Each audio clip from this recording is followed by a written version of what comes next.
तो हम आज माइटोकॉन्ड्रिया पढ़ेंगे। माइटोकॉन्ड्रिया क्या होता है, इसका स्ट्रक्चर क्या होता है, ये हम आज इस वीडियो में पढ़ेंगे। माइटोस मतलब होता है थ्रेड, थ्रेड मतलब सूत्र, धागा या तंतु, और कॉन्ड्रिया मतलब होता है ग्रेन्यूल्स, कणिका जैसा स्ट्रक्चर। तो हम इसे सूत्र कणिका भी कहते हैं। इसकी डेफिनेशन क्या होती है, तो यूकैरियोटिक कोशिका के कोशिका द्रव में अनेक सूक्ष्म गोलाकार, शलाकावृत या सूत्र संरचनाएं पाई जाती हैं, जिन्हें हम माइटोकॉन्ड्रिया कहते हैं। माइटोकॉन्ड्रिया की खोज कोलिकर ने 1880 में किया था। कीटों की रेखित पेशियों में इन्होंने माइटोकॉन्ड्रिया को देखा था। अब ये इसका स्ट्रक्चर है, टीएस ऑफ माइटोकॉन्ड्रिया। तो ये इसकी आउटर मेम्ब्रेन है, ये इसकी इनर मेम्ब्रेन है, आउटर चैम्बर है, matrix in inner chamber, cristae है, डीएनए मॉलिक्यूल्स है, ये आप दिख रहे होंगे, और ये क्या है, राइबोसोम है। ये इसका स्ट्रक्चर है। F1 पार्टिकल्स है ये जो आप देख रहे होंगे। माइटोकॉन्ड्रिया को कोशिका का power house of the cell भी कहा जाता है। यहाँ पे ऊर्जा घर भी कहते हैं। यहाँ पे ऊर्जा जो होती है एकत्र होती है, क्योंकि यह कोशिका के लिए आवश्यक ऊर्जा का उत्पादन यहीं पे करता है।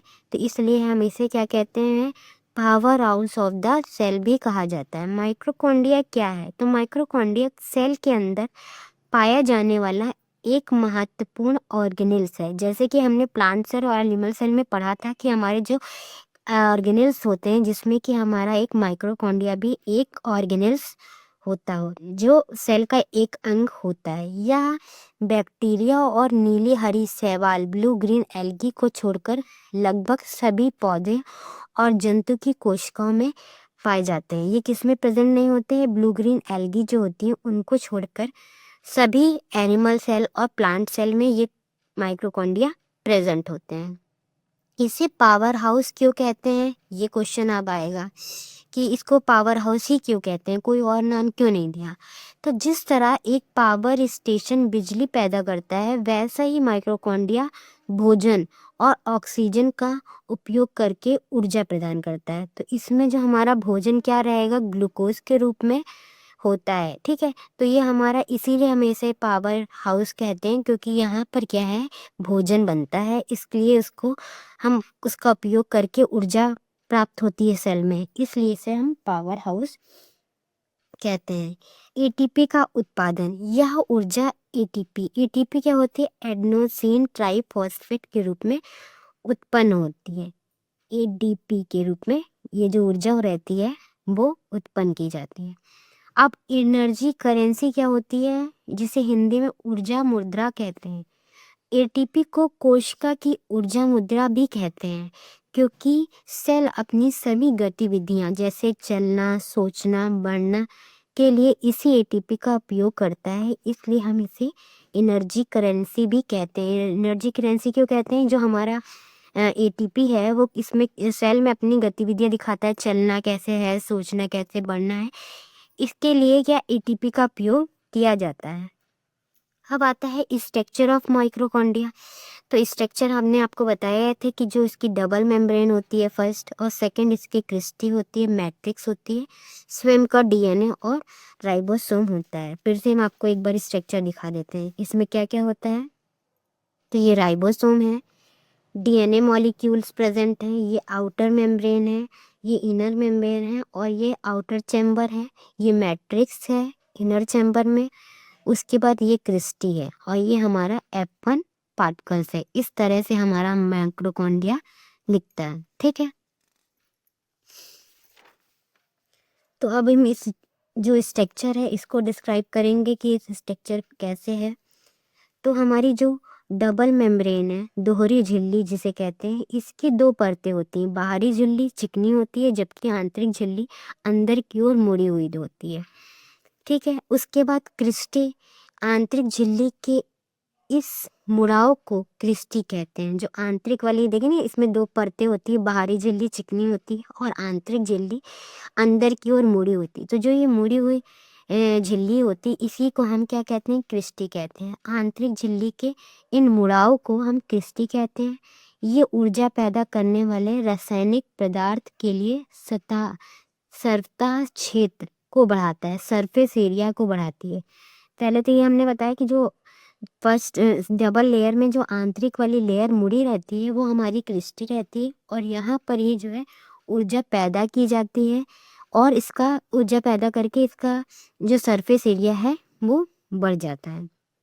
अब हमारा मैट्रिक्स क्या होता है, तो झिल्ली के अंदर वाले हिस्से में एक गाढ़ा द्रव होता है जिसे हम मैट्रिक्स कहते हैं।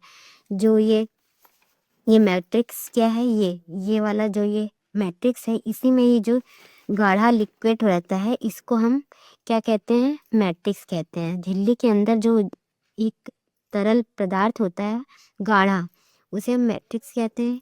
इसमें श्वसन से संबंधी एंजाइम होते हैं। किसके? श्वसन के से संबंधी एंजाइम्स प्रेजेंट होते हैं। अब इसमें हमारे माइक्रोकॉन्ड्रिया में क्या होता है, स्वयं का ही डीएनए और राइबोसोम भी प्रेजेंट होता है। माइक्रोकॉन्ड्रिया की सबसे बड़ी विशेषता यह होती है कि इसका अपना ही डीएनए और राइबोसोम होता है, जिससे यह अपने कुछ प्रोटीन खुद भी बनाती है। इसका क्या है, जब इसका खुद का राइबोसोम है, इसका खुद का डीएनए है, तो ये जो प्रोटीन जो है वो खुद ही बना सकता है।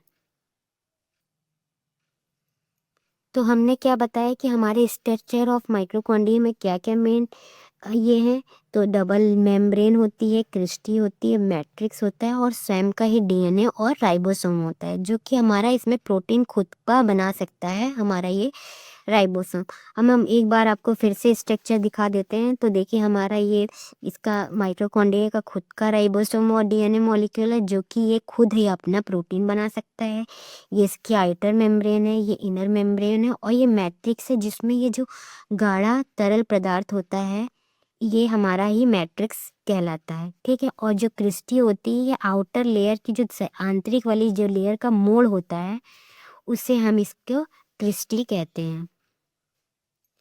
अब हम देखते हैं फंक्शन ऑफ माइटोकॉन्ड्रिया का फंक्शन क्या होता है, तो सेलुलर रेस्पिरेशन, कोशिकीय श्वसन या ऑक्सीजन की उपस्थिति में भोजन का ऑक्सीडेशन करता है और ऊर्जा मुक्त करता है। पहला इसका कार्य यह है, सेलुलर रेस्पिरेशन करता है। दूसरा, कैल्शियम का भंडारण, मतलब क्या करता है, पहला उसने कोशिकीय श्वसन किया, दूसरा हमारा माइटोकॉन्ड्रिया का कैल्शियम का भंडारण करता है। यह कोशिका के अंदर को कैल्शियम के स्तर को नियंत्रित करने में भी मदद करता है हमारा माइटोकॉन्ड्रिया। ठीक है, और थर्ड क्या है, कोशिका मृत्यु, एपोप्टोसिस, मतलब पुरानी या खराब कोशिका को नष्ट करने के संकेत देने में भी इसकी भूमिका रहती है। तो हमारी माइटोकॉन्ड्रिया क्या 3 वर्क है, एक कोशिकीय श्वसन करती है, कैल्शियम का स्टोर करती है, और मृत कोशिका अगर पुरानी कोशिका या खराब कोशिका नष्ट करने के संकेत देने का भी कार्य हमारी